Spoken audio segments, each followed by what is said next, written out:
Well, we're recording this in July of 2013, and Save-A-Life did begin as a official ministry in 1980. And I was thinking about that earlier today, that it's been 33 years. And as the Bible teaches, life is such a vapor. It does go so quickly. And it's hard for me to imagine that it has been that long since I first sat down with a businessman and discussed my burden for helping girls. Save-A-Life really began perhaps about the time of Roe versus Wade.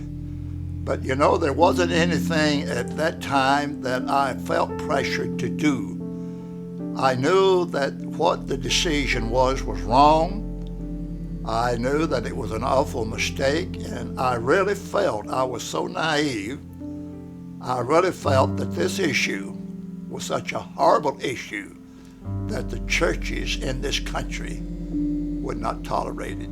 I felt like the churches would just come up and march on Washington and do whatever was necessary to have this withdrawn. But that wasn't true. It didn't happen that way. And I let it go on.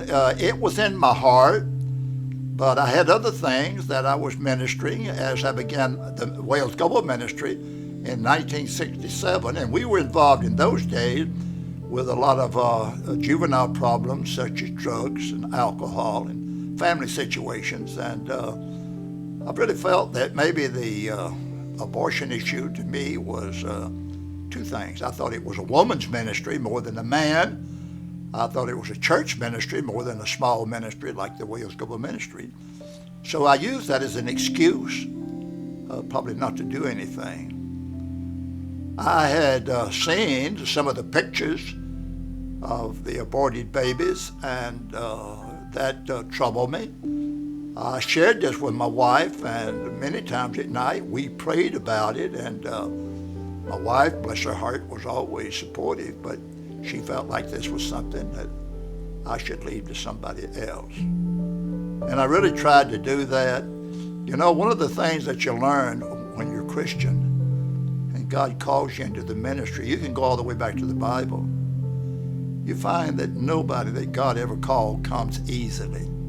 Jeremiah, he was too young. Moses stuttered, and on and on. So I had my excuses that I felt like this was a ministry that wasn't for me. But over a period of time, I remember meeting with the Wales Goebel Ministry Board, and I asked them to pray with me about this, because one of the things I had done is I had gone to several organizations, and particularly to the Salvation Army at that time. And they had a home out in Crestline for girls with unwanted pregnancies, and I went out and visited with it. But at that time, now whether this ever changed or not, I'm not real sure, but they were charging. And I said to the lady that was in charge there, I said, what if a girl comes and she doesn't have the money? Well, she couldn't stay. Well, I thought, what about that girl? What's going to happen to her and her baby? So all of these things, they just piled on me, and the burden got heavier.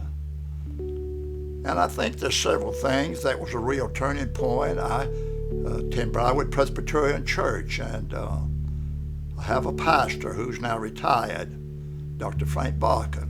And one Sunday morning, Frank preached a sermon on this issue. It's very touching to me, because I came out of there and I said to my wife, isn't that an issue that somebody in our church is going to have to get involved in? And she said, yeah. So we went on. And I kind of left it alone for a little while. And back in those days, I was invited to come into universities and colleges and high schools. And this was in the 60s and early 70s, where I could speak and I could share Christ. And some of these places that were opened up to me were like sororities and fraternities. Not only high school sororities and fraternities, but colleges as well. And I remember an opportunity was made available to me to speak to one of the girls, sorority at the University of Alabama. My wife went with me on this occasion, and I forgot the name of the sorority, but some of the girls from Birmingham that attended it, they were responsible for my coming. And after I had shared with the girls a Christian message from a text I had taken, I said to the girls, if you don't mind, I want to play your daddy for a little bit. And I said, I want to make a point that I don't want you to overlook. But I said, some of you girls are at the university for the first time. You're away from home, and you don't have the supervision of your parents, and you pretty well come in when you want to, and maybe you might do something you wouldn't do if you were still a senior back in high school, wherever you attended high school. But I said, just wanted to remind you that of all the things that can happen to you here that can cause in later life some consequences can be painful. Not only alcohol and drugs, but I said it's sex outside of marriage. And I said, now I want to just share this with you because this is something I'm kind of involved in. But you know, when a boy generally gets you involved, he has to use the expression to a girl like you because you need the assurance that if you're going to do this, that he truly loves you. And he's going to tell you that he does. Because generally they're very selfish and they're thinking only of themselves. And so you, because you love him and you don't want to lose him, you commit to this affair. And over a period of time, you didn't really mean for it to go on, but it does. And at some point in time, some of you will find that you have an unwanted pregnancy. And you're finding that all of a sudden you're going to be a mother. And you're still at the university. And I'll tell you something now. You're going to talk to that young man. You're going to tell him that you're now pregnant and you're afraid because you got no place to go. And you don't want to talk to mom and daddy, so you're looking to him for support. But he's not going to be there because he's going to embarrass you even more. He's going to hurt you even more. He's going to say something that's insulting. How does he know that it is his? Thinking that maybe you've been doing it with other boys. And I said, you know, you really only have three choices. You can abort it, or you can place it for adoption, or you can try to keep it. But either of the three is an awful, awful, awful decision for an 18 or 19-year-old girl have to make that wants to graduate and be a nice kid. So what are you going to do? What are you going to do? And I said, I know that that's painful, but you just need to be reminded of the consequences. And I quit. And when I did, some of the girls, which they always would do, they came up and hugged you and thank you for coming and appreciated everything that I had to say. But over in the far end of the little room that we were in, and this was the dining room of the sorority house, I saw my wife talking to this very attractive girl, and I saw her crying. And Jean brought her over to me and said, Wells, you need to talk to her. And I asked her what it was. And I never will forget, she said to me, Mr. Goebel, you're a hypocrite. And that was awful hard to hear from somebody I really didn't know. And I asked her, why did she say that I was a hypocrite? And she said, you should never talk about something like this until you are in a position to say to that girl, I'm here to help you, and I'll do whatever I can to make it a little easier for you. And I didn't have any answer for her. And she said, you see, I'm one of those girls that you've talked about. I come from a good home up in Gadsden. I come from a good Christian family. And I'm a Christian girl. But it's right, when I got here at the campus, I found some freedom I hadn't found before, and I found a boy that I fell in love with, and I thought he loved me. And because of that, I found out that I was pregnant. So he had to take me to Atlanta to get an abortion. And she said, I have killed a baby. I didn't have to talk to her about a baby. She knew. And she cried. And she said to me, you know, if there could have been some place I would have gone, perhaps my baby would be alive today. Well, that was an emotional shock that I'd never experienced in my life, and my wife as well. We couldn't really do anything but maybe say we were sorry. But we drove out of there, and that was a life-changing experience for myself. Because we were driving back from Tuscaloosa, I just pulled off the highway. And I said to Jane, I can't run from this issue anymore. I've got to do something. I've got to do something. And she said, well, what are you going to do? And I said, I don't know. But just like everything else we've ever done, God has a way of guiding us. And I have to look for him for guidance. And I just told the Lord, I said, Lord, if this is an issue you'd have me involved in, then you continue to burden my heart.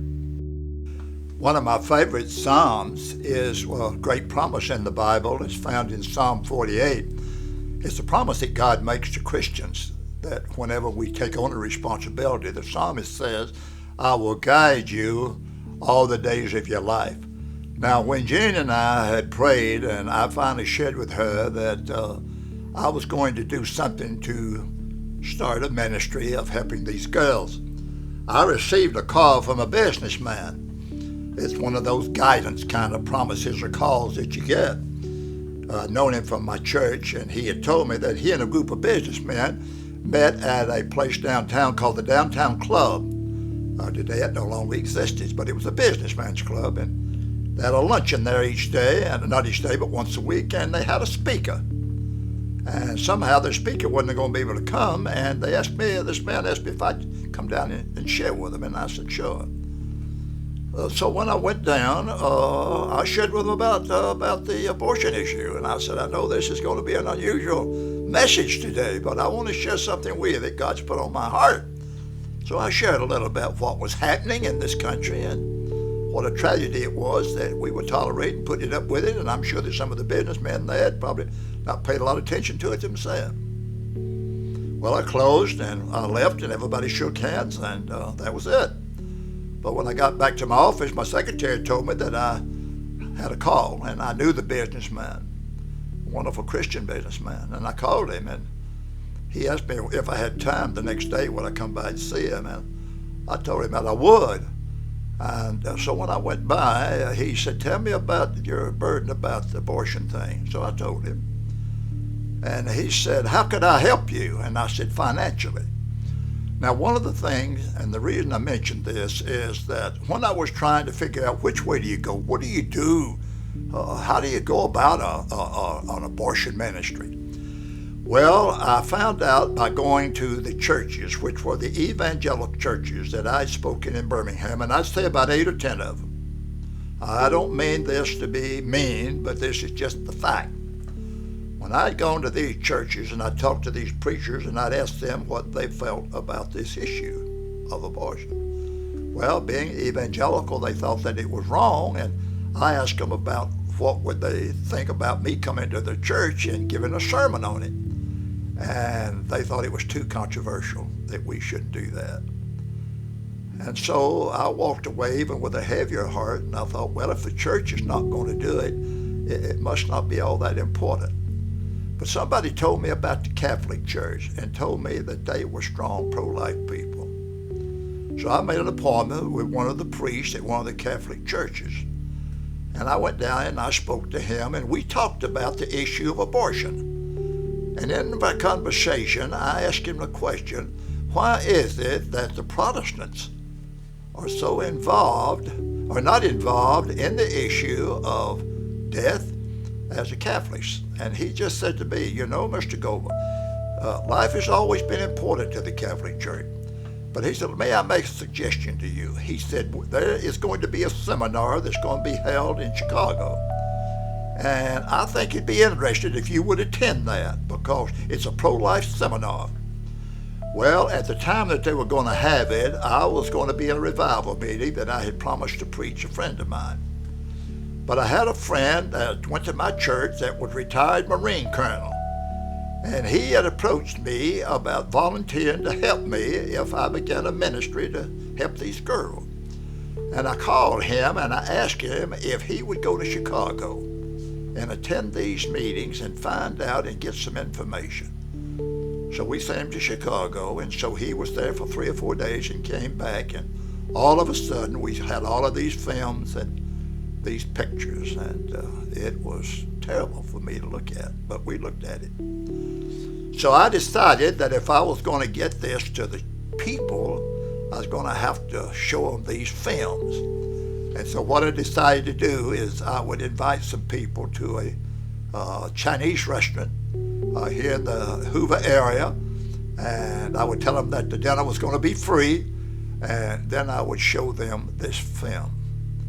And the first time I showed it to about 12, two of the women that were there, Christian women, they actually got sick of what they had been able to see. And so that's when I told them, this is why I have you here.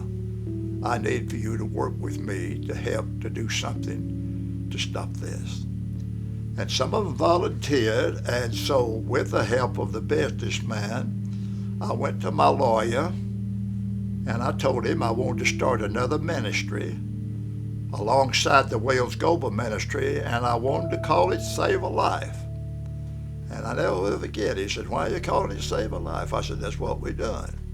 But I said, we're saving the life of two people. We're going to save the life of the little baby, and we're going to save the life of the little girl spiritually. Because I believe that God has given me an opportunity as an evangelist, not only to be able to save the life of the baby, but to present to that little girl the gospel of Jesus Christ. And I believe that if I share the gospel, that God will honor the endeavor that we undertake. And so with that, several agreed that they would come alongside me.